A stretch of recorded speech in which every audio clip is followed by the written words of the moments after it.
Subscribe பண்ணாதவங்க subscribe பண்ணுங்க. அப்படியே பக்கத்துல இருக்க பெல் ஐகானையும் பிரஸ் பண்ணுங்க.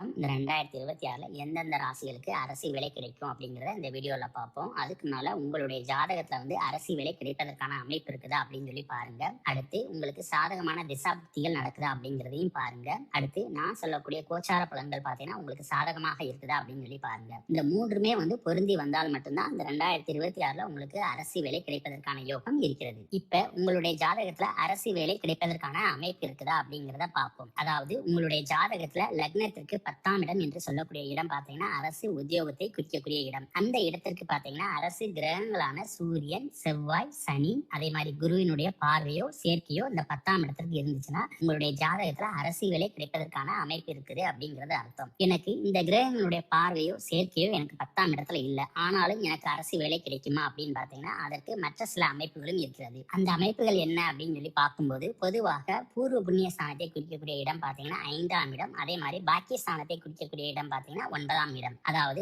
அரசு வேலைக்கு உங்களுக்கு பூர்வ புண்ணியம் இருக்குதா அல்லது பாக்கியம் இருக்குதா அப்படிங்கிறத பார்க்கணும். அதாவது அரசு வேலைங்கிறது பாத்தீங்கன்னா 10ஆம் இடம், 10ஆம் இடத்திற்கு 5ஆம் இடம், 10ஆம் இடத்திற்கு 9ஆம் இடம். சோ இந்த ரெண்டு இடத்துல பாத்தீங்கன்னா நல்ல கிரகங்கள் இருக்கும்போது பாத்தீங்கன்னா நிச்சயம் அரசு வேலை கிடைப்பதற்கான வாய்ப்புகள் இருக்கிறது. 10ஆம் இடத்திற்கு 5ஆம் இடம் அப்படின்னு சொல்லி பார்க்கும்போது லக்னத்திற்கு 2ஆம் இடம், அதே மாதிரி 10ஆம் இடத்திற்கு 9ஆம் இடம் சொல்லி பார்க்கும்போது லக்னத்திற்கு 6ஆம் இடம். சோ உங்களுடைய லக்னத்திற்கு 2 மற்றும் 6ஆம் இடத்துல உள்ள கிரகங்கள் பாத்தீங்கன்னா நல்ல ஆட்சியாகவோ அல்லது உச்சமாகவோ அல்லது நல்ல கிரகங்களுடைய பார்வைகளுடைய சேர்க்கையோ இது எல்லாமே இருந்துச்சுன்னா நிச்சயம் உங்களுக்கு அரசு வேலை கிடைப்பதற்கான வாய்ப்புகளும் இருக்கிறது. அடுத்து உங்களுக்கு அரசு வேலை கிடைப்பதற்கான அமைப்புகள் இருந்தும் நான் எக்ஸாம்ல வந்து கிளியர் பண்ணுவேனா அப்படிங்கிறத பார்க்கும்போது உங்களுடைய லக்னத்திற்கு 6ஆம் இடம் பாத்தீங்கன்னா வலுத்து இருக்க வேண்டும். 6ஆம் இடம் வலுத்து இருந்தால் மட்டும்தான் நீங்க காம்படிட்டிவ் எக்ஸாம்ல பாத்தீங்கன்னா கிளியர் பண்ணுவதற்கான வாய்ப்புகள் அதிக அளவு இருக்கிறது. அடுத்து எந்தெந்த அமைப்புகள் பாத்தீங்கன்னா உங்களுக்கு அரசு வேலை கிடைப்பதை தடுக்கும் அப்படின்னு சொல்லி பார்க்கும்போது உங்களுடைய லக்னத்திற்கு 10ஆம் இடத்துல பாத்தீங்கன்னா ராகு கேதுக்கள் இருந்துச்சுன்னா முக்கியமாக அரசு வேலை கிடைப்பதை வந்து மிகவும் குறைக்கும். எனக்கேது பாத்தீங்கன்னா உங்களுடைய மன ஓட்டத்துல பாத்தீங்கன்னா சஞ்சலத்தை ஏற்படுத்தும். அதாவது இந்த வேலைக்கு படிக்கலாமா இல்ல அந்த வேலைக்கு படிக்கலாமா இல்ல இங்க போகலாமா இல்ல அங்க போகலாமா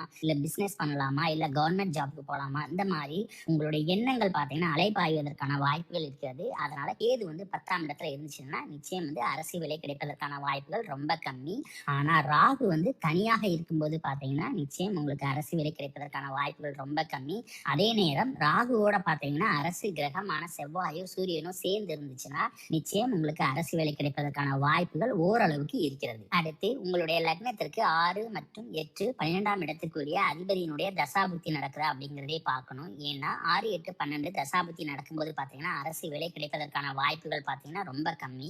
உங்களுடைய ஜாதகத்துல பாத்தீங்கன்னா அரசு வேலைக்கான அமைப்பும் இருக்கணும், அதே மாதிரி சாதகமான திசாபுத்தி இருக்கணும், கோச்சாரத்திலையும் பாத்தீங்கன்னா சாதகமான சூழ்நிலை என்பது இருக்க வேண்டும். இந்த மூன்றும் இருந்தால் மட்டும்தான் வந்து என்னன்னா உங்களுக்கு அரசு வேலை கிடைப்பதற்கான வாய்ப்புகள் அதிக அளவு இருக்கிறது. இப்ப 2026ஆம் ஆண்டுல வந்து எந்தெந்த ராசிகளுக்கு வந்து என்னன்னா அரசு உத்தியோகம் கிடைப்பதற்கான சாதகமான சூழ்நிலை இருக்குது அப்படிங்கிறத இப்ப பார்ப்போம். பொதுவாக குருவினுடைய அருள் என்பது அனைத்து ராசிகளுக்கும் தேவை. ஏன்னா இந்த குருவினுடைய அருள் இருந்தால் மட்டும்தான் உங்களுக்கு அரசு உத்தியோகம் என்பது நிச்சயம் கிடைக்கும். அப்படி பார்க்கும்போது இந்த 2026ல எந்த ராசிக்கு அரசு உத்தியோகம் கிடைக்கும் அப்படின்னு பார்க்கும்போது மேச ராசிக்கு பாத்தீங்கன்னா அரசு உத்தியோகம் கிடைப்பதற்கான வாய்ப்புகள் அதிக அளவு இருக்கிறது. அதாவது 2026ல குரு பேச்சுக்கு பிறகு குருவானவர் பாத்தீங்கன்னா மிதுன ராசியிலிருந்து கடக ராசிக்கு பாத்தீங்கன்னா நிரந்தரமாக இடப்பெயர்ச்சி ஆகிடுவாரு. இந்த கடக ராசியில இருக்கிற குரு பாத்தீங்கன்னா உச்சமாவார். இந்த குரு பாத்தீங்கன்னா மேச ராசிக்கு பாத்தீங்கன்னா பாக்கியாதிபதி.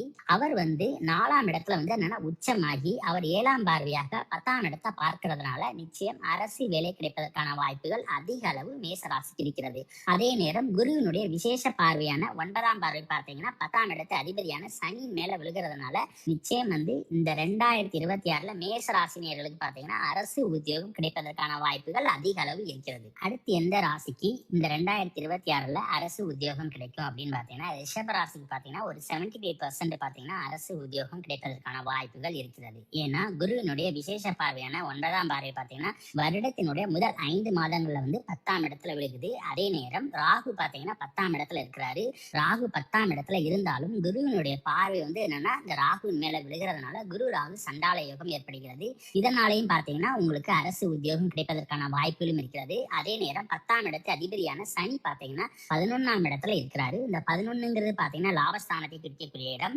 அதாவது 10ஆம் இடத்து அதிபதி 11ஆம் இடத்துலையும் அதே மாதிரி இந்த 11ஆம் இடத்து அதிபதி 10ஆம் இடத்துலையும் பார்க்கறதுனால நிச்சயம் உங்களுக்கு அரசு வேலை கிடைப்பதற்கான சாத்தியங்கள் வந்து வருடத்தினுடைய முதல் 5 மாதங்கள்ல இருக்கிறது. அடுத்து எந்த ராசிக்கு 2026ல அரசு உத்தியோகம் கிடைக்கும் அப்படின்னு பார்க்கும்போது மிதுன ராசிக்கு பார்த்தீங்கன்னா அரசு உத்தியோகம் கிடைப்பதற்கான வாய்ப்புகள் ரொம்ப அருமையாக இருக்கிறது. இந்த 2026ல மிதுன ராசிக்காரர்கள் பார்த்தீங்கன்னா பெரும்பாலும் அரசு உத்தியோகம் என்பது அவர்களுக்கு கிடைக்கும். ஏன்னா 10ஆம் இடத்து அதிபதியான குரு பகவான் பார்த்தீங்கன்னா 2ஆம் இடத்துல வந்து உச்சமாகிறார். அதே நேரம் பாக்கியஸ்தான அதிபதியாகிய சனி பகவான் பார்த்தீங்கன்னா 10ஆம் இடத்துல இருக்கிறாரு. அந்த பாக்கியஸ்தான அதிபதியை பார்த்தீங்கன்னா இந்த குரு பகவான் பார்க்கிறார். அதுவும் தனது வீட்டை வேற பார்க்கிறாரு. அதனால இந்த 2026 அப்படிங்கிறது பார்த்தீங்கன்னா மிதுன ராசிக்காரர்களுக்கு வந்து ரொம்ப அதிர்ஷ்டமான வருடம் அப்படின்னு தான் சொல்லணும். ஏன்னா அவர்களுக்கு அரசு உத்தியோகம் பார்த்தீங்கன்னா அதிக அளவு கிடைப்பதற்கான வாய்ப்புகள் இந்த 2026ல குரு பேச்சுக்கு பிறகு இருக்கிறது. அடுத்து எந்த ராசிக்கு இந்த 2026ல அரசு உத்தியோகம் கிடைக்கும் அப்படின்னு பார்க்கும்போது கன்னி ராசிக்கு பார்த்தீங்கன்னா ஒரு 75% வாய்ப்பு அப்படிங்கிறது இருக்கு. ஏன்னா வருடத்தினுடைய முதல் 5 மாதங்கள்ல பார்த்தீங்கன்னா உங்களுடைய ராசிக்கு 7 மற்றும் 4க்குரிய அதிபதியான குரு பகவான் பார்த்தீங்கன்னா 10ஆம் இடத்துல இருக்கிறதுனால அரசு உத்தியோகம் கிடைப்பதற்கான வாய்ப்புகள் 75% வந்து கன்னி ராசினியர்களுக்கு இருக்கிறது. அடுத்து எந்த ராசிக்கு இந்த 2026ல அரசு உத்தியோகம் கிடைக்கும் அப்படின்னு பார்த்தீங்கன்னா துலாம் ராசிக்காரர்களுக்கு பார்த்தீங்கன்னா அரசு உத்தியோகம் கிடைப்பதற்கான சாத்தியக்கூறுகள் அதிக அளவு இருக்கிறது. ஏன்னா உங்களுடைய ராசிக்கு 6ஆம் இடத்து அதிபதியாகிய குரு பகவான் பார்த்தீங்கன்னா 10ல வந்து உச்சமாகிறார். அதே மாதிரி இந்த 10ஆம் இடத்துல உச்சமாக இருக்கிற குரு விசேஷ பார்வையான 9ஆம் பார்வையின் மூலமாக 6ஆம் இடத்தை பார்க்கிறாரு. அதனால இந்த வருடத்துல வந்து துலாம் ராசிக்காரர்கள் பார்த்தீங்கன்னா காம்படிட்டிவ் எக்ஸாம்ல வந்து என்னன்னா கிளியர் பண்ணுவதற்கான வாய்ப்புகள் ரொம்ப இருக்கு.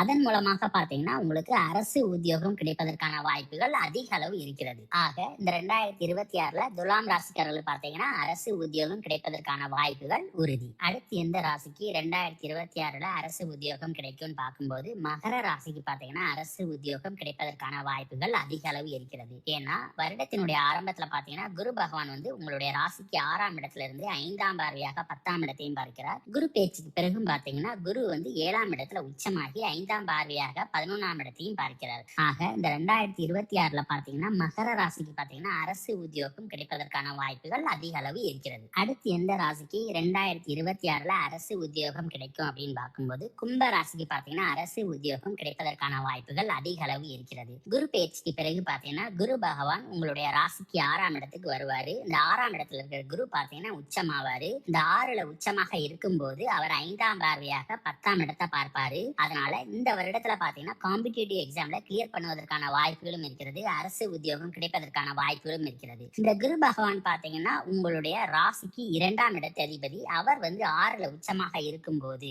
அதாவது இந்த 2ஆம் இடம்ங்கிறது பார்த்தீங்கன்னா 10ஆம் இடத்திற்கு பூர்வ புண்ணிய ஸ்தான இடம். அவர் வந்து 6ல உச்சமாக இருக்கும்போது பார்த்தீங்கன்னா நிச்சயம் இந்த 2026ல கும்ப ராசினியர்களுக்கு பார்த்தீங்கன்னா கட்டாயம் அரசு வேலை கிடைப்பதற்கான வாய்ப்புகளும் இருக்கிறது.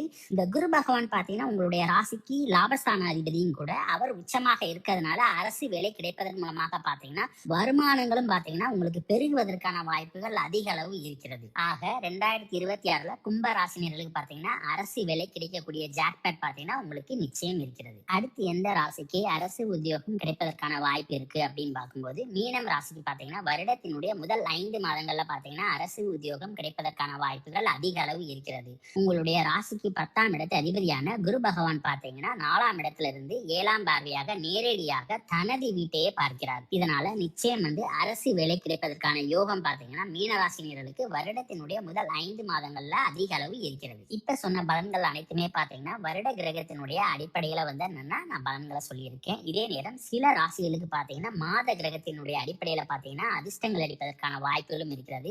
ஏன்னா சில கிரகங்கள் பார்த்தீங்கன்னா ஒவ்வொரு மாதமும் பார்த்தீங்கன்னா ஒவ்வொரு கட்டமாக நகர்ந்து சொல்லும்.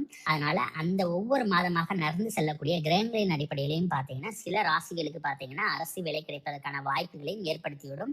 அதன் மூலமாக அதிர்ஷ்டங்களும் அடிப்பதற்கான வாய்ப்புகளும் இருக்கிறது. இப்ப சொன்ன பலன்கள் எல்லாமே பார்த்தீங்கன்னா ஒரு பொதுவான பலன்கள். அதாவது இந்த 2026ல எந்தெந்த ராசிகளுக்கு சாதகமான சூழ்நிலை இருக்குது அப்படிங்கிறத சொல்லியிருக்கேன். அடுத்து உங்களுடைய ஜாதகத்துல வந்து அமைப்புகள் இருக்குதா அப்படிங்கிறத பார்க்கணும். அதாவது அரசு வேலை கிடைப்பதற்கான சாத்தியக்கூறுகள் இருக்குதா அப்படிங்கிறத உங்க ஜாதகத்தை செக் பண்ணி பார்த்துக்கோங்க.